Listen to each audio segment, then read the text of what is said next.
Hello friends, good afternoon. আশা করি বন্ধুরা তোমরা সবাই ভালো আছো, আমিও খুব ভালো আছি। আর অনেক দিন পর তোমাদের সাথে ব্লগ করছি, আর অনেক দিন কথা বলিনি, জানো অনেকটা দূরত্ব হয়ে গেছে। কিন্তু ওইসব ভুলে গিয়ে আজকে দিয়ে আবার ব্লগ স্টার্ট করলাম। আর তোমাদেরকে সবার প্রথমে জানাই আমার বাবা আগে দিয়ে অনেকটা সুস্থ আছে। আর ব্লগের প্রথমেই বলছি না যে কি হয়েছে বাবার, আমি ব্লগের শেষে তোমাদেরকে শেয়ার করে দেবো। আর আজ হলো আমাদের এখানে আদিবাসী সম্প্রদায় আছে, সে তাদের আজকে বড় পুজো, যেমনি আমাদের দুর্গা পুজো বড়, ওনাদেরও ওই পুজোটা আজকে মানে হয়, সারনা পুজো বলে যেটাকে। তা ওনাদের এটা হলো সব থেকে বড় পুজো। তা আমাদের এখানে তো হয় মানে আমাদের বাড়ি থেকে একটু কিছুটা দূরে হচ্ছে। তা বাড়ির সামনে এত সুন্দর একটা পুজো হচ্ছে যে যাব না এটাও কোনোদিন হতেই পারে না। আর এবছর বিশেষ করে যাওয়ার কারণটা হলো পারমিতাও নতুন এসছে, ও কোনোদিন দেখেনি পুজোটা, আর ওকে নিয়েই যাওয়া হবে। তাই জন্য সন্ধ্যাবেলা একদম ও সকাল সকাল সব রান্না বান্না এখানে কমপ্লিট করে দিয়েছে। দেখো যাবে বলে, এদিকে রূপুসোনা যাবে তো, আর এদিকে পারমিতা যাবে বলে, অ্যাকচুয়ালি পারমিতা যাবে বলে তোমাকে নিয়ে যাব না, না নিয়ে যাব না, তোমাকে রেখেই যাব।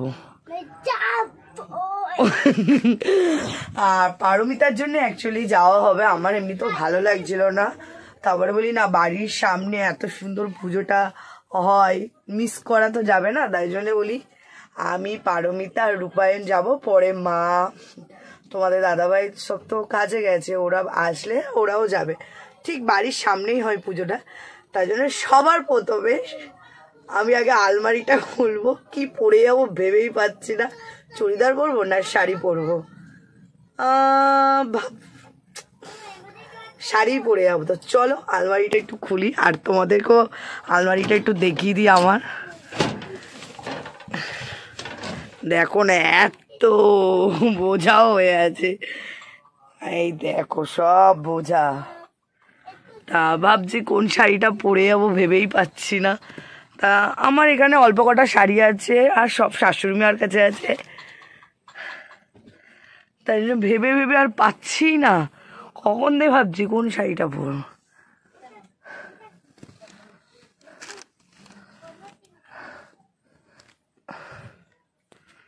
তো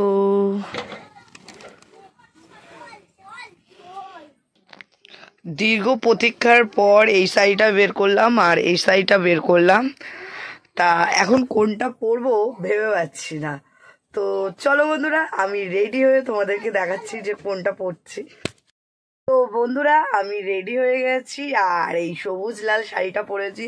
তো আর এখানে বসে আছে বর্ষা, আর এদিকে রূপসোনা, পাপা। আর বন্ধুরা আমাকে একটুখানি দেখে নাও কেমন লাগছে, একটু ধর ক্যামেরাটা। তো বন্ধুরা আমি রেডি হয়ে গেছি, আর দেখো কেমন লাগছে আমাকে বলো। আর অনেক দিন পর এই শাড়িটা পরলাম তার জন্যে। তো চলো পুজোর ওখানে যাওয়া যাক। বন্ধুরা আমরা চলে এসেছি পুজোর মণ্ডপে। সবার প্রথমে এসে আগে ঠাকুরটাকে নমস্কার করে নিলাম। আর বন্ধুরা এই পুজোর সম্বন্ধে আমাদের কোনো ধারণা নেই, শুধু আমি আর আমার যা তিনজনে, তাই নমস্কার করে বলছি যে বলো এই পুজোর সম্বন্ধে কোনো ধারণা নেই। আগের দিন যখন পুজো হবে তখন থেকে এসে দাঁড়িয়ে থাকবো। আর এসে দেখছি এখানে জমজমাটি একদম নাচ গান হচ্ছে। সারাদিন তো পুজো হয়েছে, আর বিকেলবেলায় সবাই সন্ধ্যাবেলার দিয়ে নাচ গান করছে। আর আমার না খুব ভালো লাগে এই নাচগুলো দেখতে। আমার বাপের বাড়ির ওখানে সচরাচর এই পুজোটা আমি কোনোদিনই দেখিনি, প্রথমে এখানে এসে দেখছি, আমার খুব ভালো লাগছে। আর এই দিকে আমাদের পুচুমা আমাদের ওপরে বিশাল লেগে গেছে, কারণ ও দুই ভাইকে নিয়ে ঘুরছে ফিরছে। তাই জন্য বলছে তোমরা তোমাদের মতন ঘুরছো খাচ্ছ আর আমাদেরকে কোনো পাত্তাই দিচ্ছ না। তারপরে আমরা তিন যাই চলে এসেছি ফুচকা খেতে। আমি তো বললাম ফুচকা খাবোই না, আর পারমিতাকে বলছি তোর তো কিন্তু ফুচকা খাওয়া বারণ, তুই কিন্তু খাবি না। তখন বলছে দিদি আমি না ফুচকা খাবো কিন্তু ফুচকার টক জল খাবো না, এরম বলছে। তারপরে আবার চলে এসেছি খিচুড়ি নিতে, আর ও বলছে আমি টিফিন কাটি নিয়ে গেছিলাম তাই জন্য আমাকে প্যাক দিচ্ছে। বলছে সবাই শোনো, স্বপ্না কিন্তু টিফিন কাটি এনেছে। আমি বলছি তুমিও তো এনেছো, কেন আমার সাথে এরকম করছো। তারপরে আমরা টিফিন কাটিতেও নিয়েছি, তারপরে হাতে করেও প্রসাদ আমাদেরকে দিয়েছিল, তাই জন্য আমরা ওখানে দাঁড়িয়ে দাঁড়িয়ে বলছিলাম খাবো।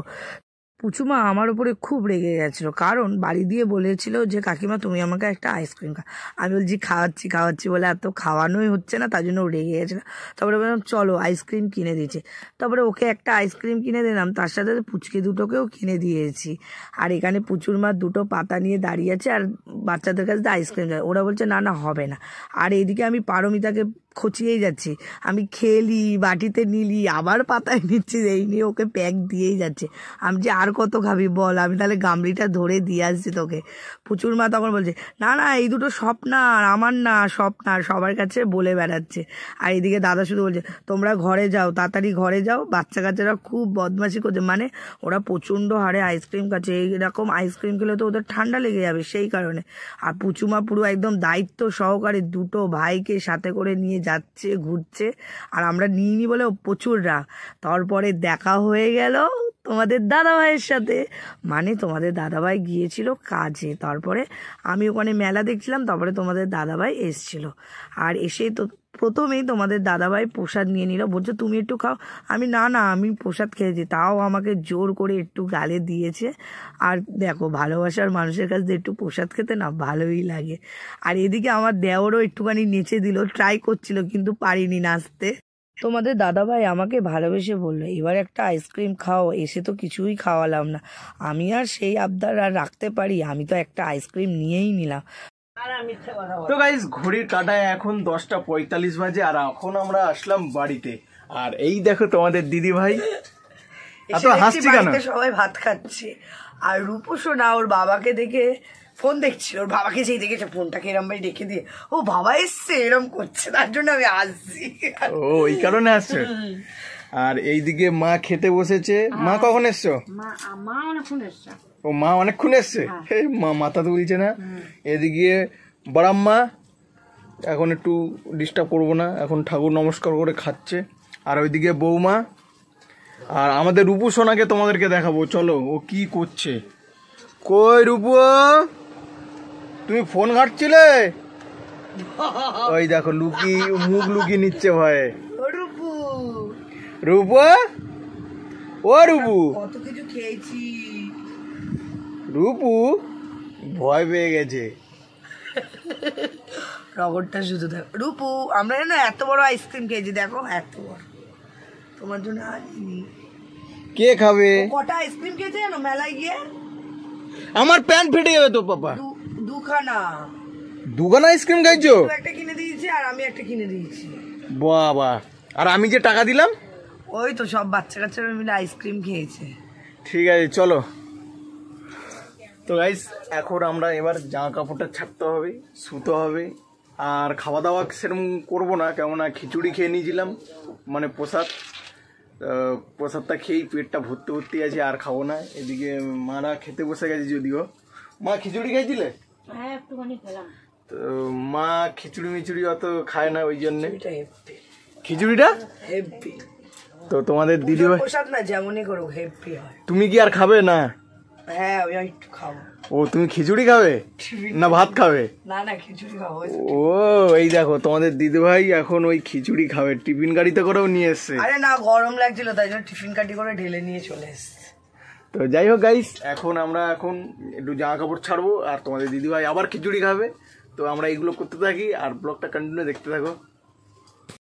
এখন 11টা বাজে, আর আমরা দুজন মিলে এখন রিলস করছি। আর একটু সেজে গুজে থাকলে না মনে হয় যেন একটা রিলস না হলে ঠিক জমেই না, না সাজাটা মানে আমার কাছে বেকার হয়ে গেল, এইটাই মনে হয়। যাই হোক, তার জন্য আমরা বলি পরে যা পারে হবে, অনেক রাত হবে ঘুমাতে তাও ভালো, কিন্তু একটা রিলস করেই ঘুমাবো, একদম স্ট্যান্ড লাগিয়ে নিয়েছি। আর তোমাদের দাদাভাই কি বলছো? তোমাদের দিদিভাই একটা রিলস 20 বার করে করলো, বলছে না এটা ভালো না, কেটে দিল। তারপর আমি তো ভালো না হলে আমি ওটা পুরো ডিলিটই করে দিই, কেমন আমার মনে যেটা ভালো লাগবে আমি সেটাই দিই, যে এটা ভালো তো ভালো, যেটা ভালো না সেটা আমি বলতে শিখেছি যে এটা ভালো না। তো আমি তার জন্য রিলস করছি, একটা মানে মানছে না মন, যতই ভালো করে হচ্ছেই না। তো চলো বন্ধুরা, এখন ফাইনালি বলেছি এইটা লাস্ট বার করবো, আর করবো না। 11:20 হতে চলেছে। তো বন্ধুরা আমাদের খাওয়া দাওয়া কমপ্লিট হয়ে গেছে, আর এখন ঘড়ির কাঁটায় 12:15 বাজে। সবাই বাড়িতে ঘুমিয়ে পড়েছে, শুধু আমি আর তোমাদের দাদাভাই ঘুমাইনি। তোমাদের দাদাভাই গেছে বাথরুমে, আর আমি বসে আছি তোমাদের দাদাভাইয়ের জন্য। কারণ তোমাদের দাদাভাই আসলে আমাকে একটু মশারিটা টাঙিয়ে দেবে, কারণ আমার মশারি টাঙাতে একদমই ভালো লাগে না। মানে সব কাজ করবো কিন্তু মশারি টাঙাতে একদম ভালো লাগে না, সেই কারণে। যাই হোক, আর তোমাদের যেটা ব্লগের প্রথমে বলেছিলাম যে বাবা অসুস্থ ছিল, সেই কারণে ব্লগ দিতে পারিনি। হ্যাঁ, বাবার হার্টের প্রবলেম দেখা দিয়েছে, সেই কারণে বাড়িতে তো সবার একদম মন মেজাজ খারাপ হয়ে গেছিলো। মানে কি একটা দিন গেছে, মানে 5-6 দিন মতন, তাই জন্য মনটা একদম খারাপ ছিল সবার। কেন হঠাৎ করে ভালো মানুষ যদি অসুস্থ হয়ে পড়ে না, মাথার মধ্যে একটা টেনশান হয়ে পড়ে। আর ছোটোবেলাতে কোনোদিন বাবাকে তো এরকম এতটা অসুস্থ হতে কোনোদিন দেখিনি, আরও যেন বেশি ভয় লাগছিল আমাদের। যাই হোক, তোমাদের আশীর্বাদ আর ভালোবাসায় বাবা এখন অনেক সুস্থ আছে, আর ডাক্তার বলেছে ওষুধ খাও, তুমি সুস্থ হয়ে যাবে। আর এবার দিয়ে আমি চেষ্টা করব প্রত্যেক দিন ব্লগ দেওয়ার চেষ্টা করব, কারণ যদি কোনো ওয়াইফাইয়ের প্রবলেম হয় বা নেটের গন্ডগোল হয় তখন দেবো না। আজকের ভিডিওটা এতটুকু, আবার নেক্সট ভিডিওতে দেখা হবে। Tata, bye bye, good night, have a nice day.